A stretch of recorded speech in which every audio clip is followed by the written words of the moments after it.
On today's video, Lost Kingdom 141, the pass has been breached. Level 5 pass was taken by yellow. They're coming in from the back to try to save their friends in blue, who are getting slaughtered in their zone 5 and 6 by a 4v2 scenario. The folks in yellow are trying to push in. The folks in purple are trying to push in. A little bit of luck catches a very big player off guard from Kingdom 341. And we have an insane report you haven't seen yet from that triple rally we talked about in the last video. We just got it fresh, brand new after that video came out. So sit back, enjoy the video, a little bit of extra commentary. This will be the one before last video for 141, I believe. And everything that needs to be said will be said here. Enjoy the video, drop a like on it.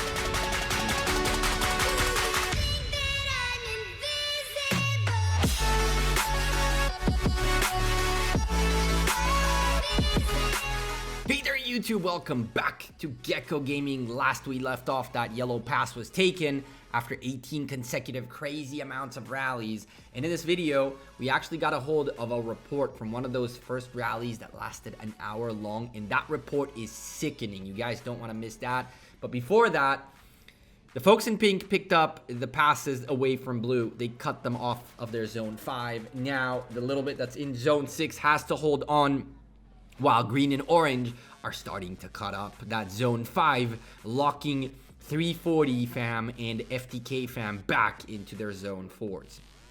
The folks in blue found themselves at a pretty terrible situation.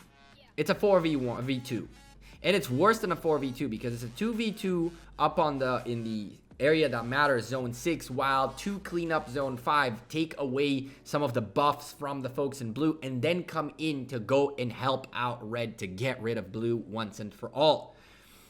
It was surgical, it was crazy, and it worked out really, really well. By the time there was no more space in zone 6 for the blues, they no longer had a zone 5 either. They went straight from zone 6 to being locked in their zone 4. But before all that happened, these guys never gave up. They've been gaining ground left and right. They've been dropping forts. They've been dropping flags. They've been rallying anything they can. They have been putting up a fight like crazy. And the FTK fam and 340 deserve a huge shout out. They held against the 4v1 for a good few days. A lot more. Some 1v1s in Lost Kingdom ended faster than this 4v2.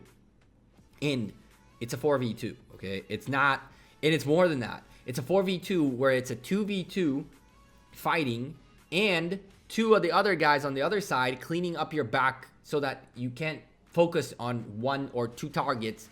There are 4 targets to focus on at the same time, and it was just way too much. As you can see, these guys rallying a little bit of you know, it was Karak Day, but that was not the point. The point is purple and yellow need to get there. Now, purple finally pick up this pass. This was the last pass to be picked up in this zone 5. They are burning the fortresses and trying to make their way for flags, but there are fortresses blocking that pass, and those will take days to burn.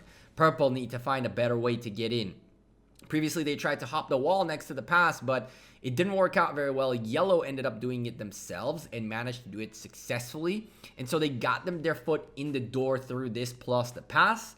And now it is time to start cleaning things up, or trying to, and hopefully from behind get to where the blues are. Now, pink and red knew from the beginning that all they got to do is they got to get rid of blue from that zone 6 and let yellow and purple make it all the way to the top if they really wanted to, because when they get there, there will be 4 kingdoms awaiting them in this top zone 6. Blue kept gaining ground. Don't get me wrong, every now and then blue managed to drop a fortress, managed to burn a few flags and put their flags in return. It was really, really, really nice to see. It was super, super well played by the folks in blue. It was just a hard place in a rock, really. You can't do much when you have 20 frontiers burning at the same time and you're losing your buffs by the hour because the folks behind you are just destroying you. And you can see they've been burning flags. They burned a ton of red flags. They pushed red back a couple times, but pushed back was like a few flags, and then red came online and pink came online, and it became a very, very hard thing to hold on to. Don't get me wrong, red are no joke. 341 are monsters, but they do have their downtimes occasionally, and their downtimes were more when blues were more active, and vice versa. So every time blue would gain 2-3 flags, it would be awesome, but then they'd come back the next day and red had gained like 5 or 6. And so it was just, you know, hold on. Even those little bits helped. They dropped the fortress, which ended up building FTKA and so much more. But again, it's just impossible against so much. Now, in the last video, I showed you guys a very, very insane pass being held for an hour and a half against something like 18 consecutive rallies. What I ended up finding out is that the first few rallies lasted for a long time. And EWs, to be exact, lasted for a full hour. EW had a full hour-long rally with that pass. Chat, here's the deal. This is the rally report right now. And remember, this is from the rallier. Okay, this is from the rallier. It's important to notice, but I'll explain why in a second, because as soon as we scroll down, oh my god, 80+ million power, done. Over 100 million troops participated in this 1 hour long rally and defense. 39 million slightly wounded against the 48 million slightly wounded, and that's not it. That's not all of it. There are counter rallies that rallied this rally and died off again and again and again. Remember, this report comes from the rally. This is the damage that one rally did. Look at this counter rally on the main rally. Severely wounded against severely wounded. Well done, held against that counter rally. But I counted on this report 5 counter rallies. 5 counter rallies. We're not going to go over all of them. There have to be more, by the way. I didn't go through the whole report. It was way too much. I counted 5 counter rallies. I was like, F that. There's probably a lot more than that in there. So many deaths and losses and just so much. Oh my goodness gracious. These kinds of reports are what we live for. And after this rally turned out either broke or whatever happened to it, EW came back with more rallies and more rallies and more rallies. So there could be a scenario where the first triple lasted for a whole hour, and there are 2 other reports with the same exact kinds of numbers. We're really looking at a possibility where each kingdom lost a good 10 to 15 million troops each just on that one 18-time rally. If you haven't seen that video before, link up on the top right. But then this happened. You guys remember that Mayo was holding on to that pass? Mayo was a big boy holding on for 3 RT, and then he was found allianceless. Now, a lot of us were like, what the hell's going on? He's at 96 million power right now. He used to be at 133 mil, but then again, he dropped quite a bit from holding on to that pass. I don't really know how much power he had when they started zeroing him. He was over 100 million, but he was nowhere to be found. So I contacted, Deathstroke is one of our mods in the channel. I contacted Death Squad, and I'm like, yo, Death Squad, what happened? And he's like, well, this started as a bait, and now the guy is gone. And I don't know what the hell's going on. That's what was told to me when this was happening. So it started off as wanting to get a little bit of rallies on him, and it ended up being like something that Death Squad actually went ham.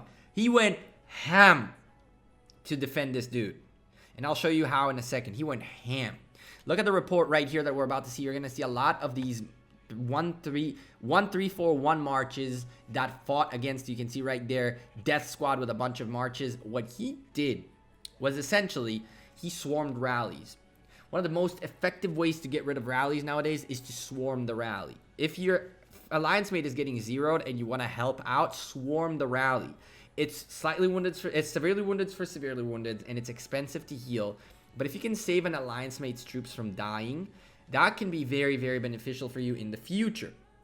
Now, we're not going to go into the whole shebang in all of the rallies that went on to zero Mayo, but there were quite a few of them.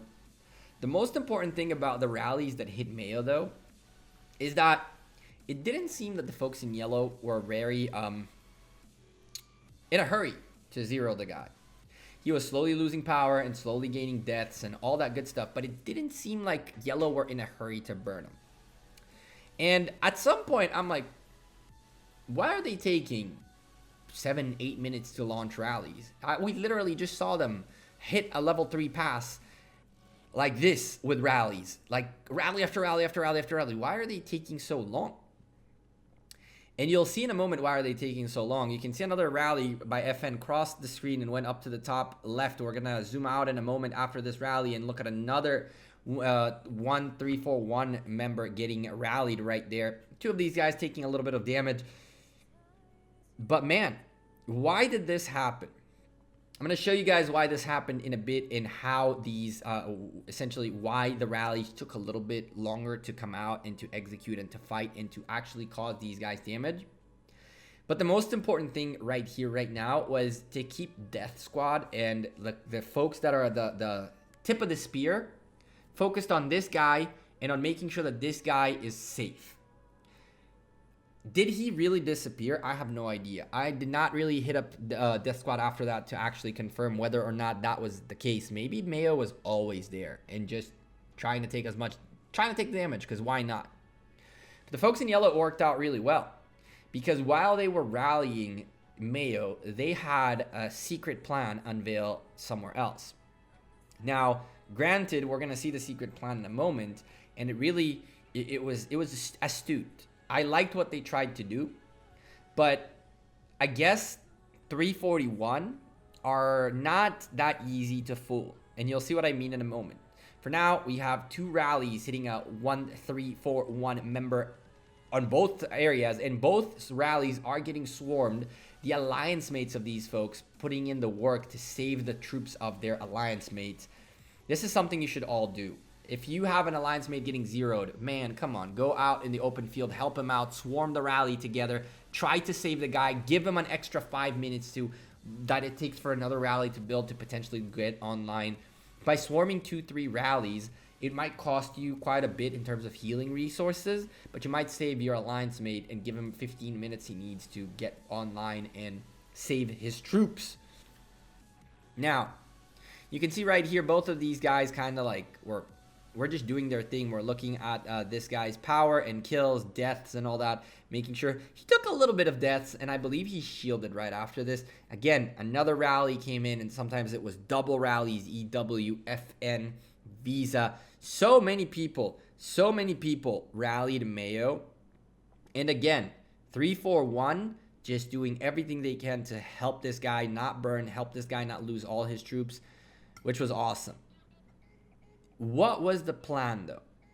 We will see in a second, or it should be coming up, one of the clips coming up, the attempt by the folks of yellow to sneak a fortress. Another rally report right here showing you that our friend Mayo is slowly losing troops. He's about over 1 million down already, and he's still losing more and more and more.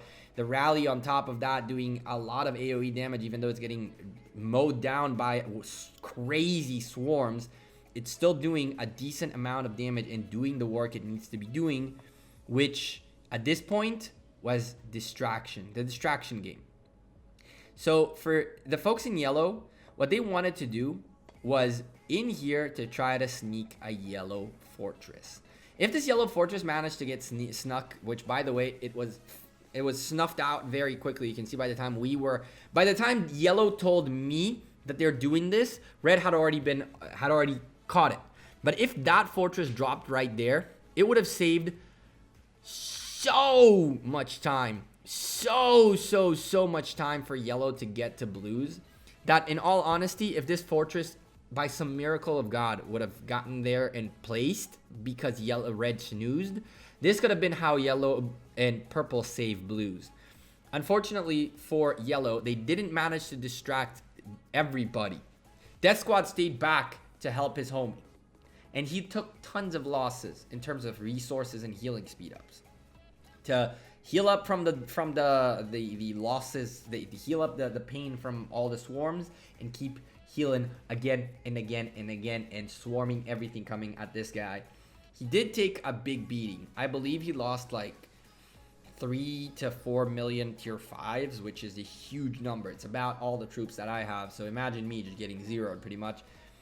And then at some point he shielded. we got a little bit of extra reports here and a little bit of extra footage from the zeroing to go through. But the whole idea of dropping a fortress while a rally is happening on the other side, trying to distract the folks whose fortress you're trying to sneak into, was an interesting attempt. But I feel like at that point, Yellow were too desperate, and they knew that if that fortress doesn't drop, they're toast. Why they knew that? Because Blue were just not able to hold on. And again, don't blame Blues. I'm not blaming Blues, and I'm not calling the Blue teams 340 and FTK fam. I'm not calling you at all weak or you gave up or any, the other way around. The amount of fighting those guys did to hold on to 4v2 was really crazy. But if Blue went out the window and got locked back into zone 4, Purple and Yellow will really quickly find out how hard it is to fight a 4v2, because when zone 7 opens up, it's going to be a 4v2 again. First and foremost, the folks of the 4 are going to take zone 7, and from that zone 7, they'll start having access to zone 6s. Now, of course, Yellow and Purple could try to lock those passes with continuous, like the same thing that was happening with pass 5. But at the end of the day, there is no way to get away from the fact that once the 4v2 is established, it's only a matter of time. And there are some folks of 341 who did get caught off guard a little bit, drew a couple of rallies. Some of these guys wanted it, others didn't. You can see Mayo right there shielded. Mayo shielding makes me think that he was really not online the whole time, that he was supposed to bait, but then something happened, and he was supposed to bait and then something happened. That's what I think happened there. Either he got distracted, or a phone battery died, or something happened. 3 RT's fortress is burning, and Yellow do eventually start pushing forward. But as you can see, Green made it to that zone top, zone 6. And now, to make the life of Blues even worse, it's not only Pink and Red, it's now Green. And guess what? Orange want to come into the game too. And very quickly, that top area just became the grave of the Blue team. Now, there's a lot more to be talked about this Lost Kingdom, and about a few of the mechanics that were used for better or worse, as well as the way this worked out. You can see that Green put a fortress. I don't know if you caught that. Rewind a little bit and you'll see that they put a fortress all the way to where the red guys on the right there on the left where Red started.